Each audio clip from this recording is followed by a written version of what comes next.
Welcome in new video. Let's know about interesting facts about Machu Picchu. Set high upon the crest of a mountain ridge above Peru's Sacred Valley lies the fabled 15th century Inca citadel Machu Picchu. A site that bestows wonder upon all who make the journey to its soaring heights, this marvel of Inca architecture is one of the greatest archaeological discoveries of the 20th century. The name, Machu Picchu, means, Old Mountain, which has area 325.9 square kilometers.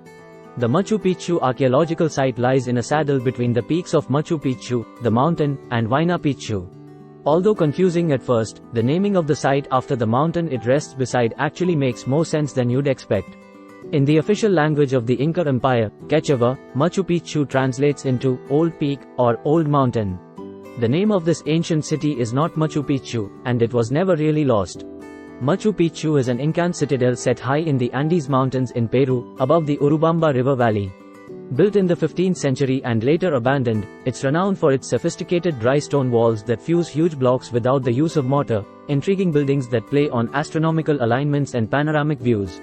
Hiram Bingham did not discover Machu Picchu. When Hiram Bingham stumbled upon the ruins of Machu Picchu in 1911, he was quick to share his discovery with the Western world. A lesser-known fact, though, is that he was actually led there by a Peruvian guide by the name of Melchor Arteaga. While the local indigenous people were well aware of its existence, the Spaniards never managed to even come close, which is something that we should all be thankful for today. Augusto Burns was most likely the first Westerner to reach Machu Picchu. Not only was Machu Picchu never lost, but it's also possible that Bingham wasn't even the first Westerner to set eyes upon it. It has been long claimed by various scholars that the German adventurer and businessman Augusto Burns reached Machu Picchu and plundered it 44 years previously, in 1867. No, Machu Picchu is not the lost city of the Incas. Machu Picchu wasn't exactly what Bingham was searching for when he made his epic journey into the Andes. When he set out, he was really in search of the lost city of the Incas. Also known as the Vilcabamba, where the last rulers of the Inca Empire held out against Spanish tyranny until their demise in 1572. After excavating the ruins of Machu Picchu, Bingham made the conclusion that he had found the lost city, and published his findings. Was Machu Picchu a temple full of virgins? Not really, no. After Bingham returned to Machu Picchu in 1912 and started excavating the site, he made the suggestion that it was used as a sanctuary for virgins of the sun, of the Inca religion. There are many myths and legends of Machu Picchu being used as a site for human sacrifice, yet very little scientific evidence backs this fact up. It's no small surprise though, as the fabled mountain citadel was originally thought to be a sanctuary for the chosen women, who among other duties often ended up as human sacrifices. It was most likely a palace for the rulers of the Inca Empire. Since its rediscovery, there has been a range of theories as to the purpose of Machu Picchu. Some have claimed it was a mountaintop fortress, the last bastion of the Inca warlords, while others believe it was a university and place of scholarship. Machu Picchu is made up of nearly 200 buildings. Set over a 5-mile stretch of land, Machu Picchu has nearly 200 known buildings, with more being uncovered regularly in further excavation works. Ranging from temples to plazas, to residential buildings and baths, what little there is left to set eyes upon is still a marvel to behold. Of all the structures unearthed and identified to date, the most impressive and of seemingly greatest importance, as well as being the most fabled, is the Temple of the Sun.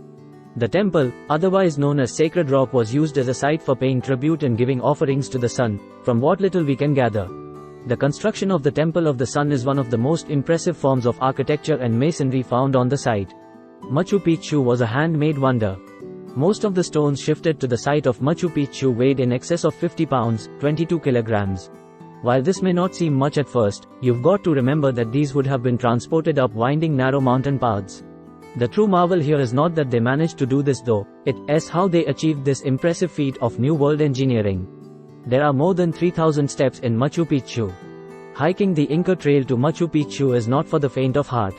You have to traverse elevations ranging from 8,530 to 13,780 feet, 2,600 to 4,200 meters, ascend and descend multiple thousand hand-cut stones before you even come within sight of the ruins.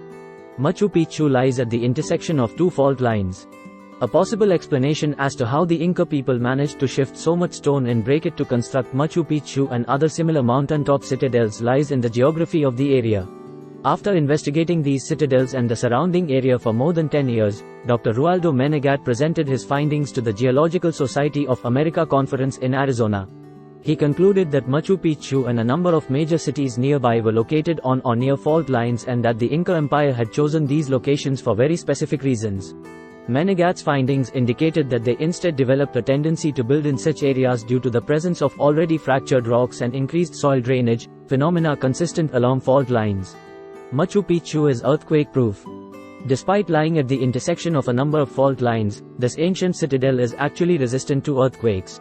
At the top of Machu Picchu lies an astronomical observatory. Don't be fooled though, you won't find giant satellites or telescopes here. Instead, you'll find Intihuatana, or hitching post of the sun, a ceremonial sundial near the main plaza.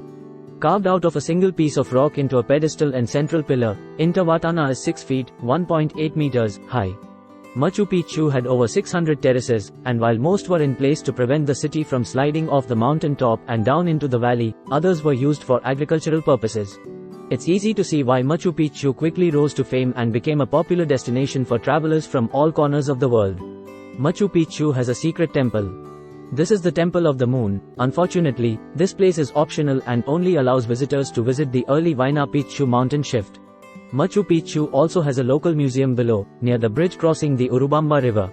You will see the artifacts found in Machu Picchu in many of the first pictures taken in 1911. Machu Picchu remains one of the best preserved archaeological sites of its time, and is around 75% original. Today, visitors can only see an estimated 40% of the site, the remaining 60% of the ruins remain covered by vegetation. The vast majority of Machu Picchu's history is shrouded in the mists of time, and will most likely stay that way forever due to the lack of evidence and written records. There's really something for everyone at Machu Picchu. As one of the new 7 wonders of the world, Machu Picchu is one of the top tourist destinations in South America. Nowadays, it's a true testament to the Incas' advanced engineering and architectural skills.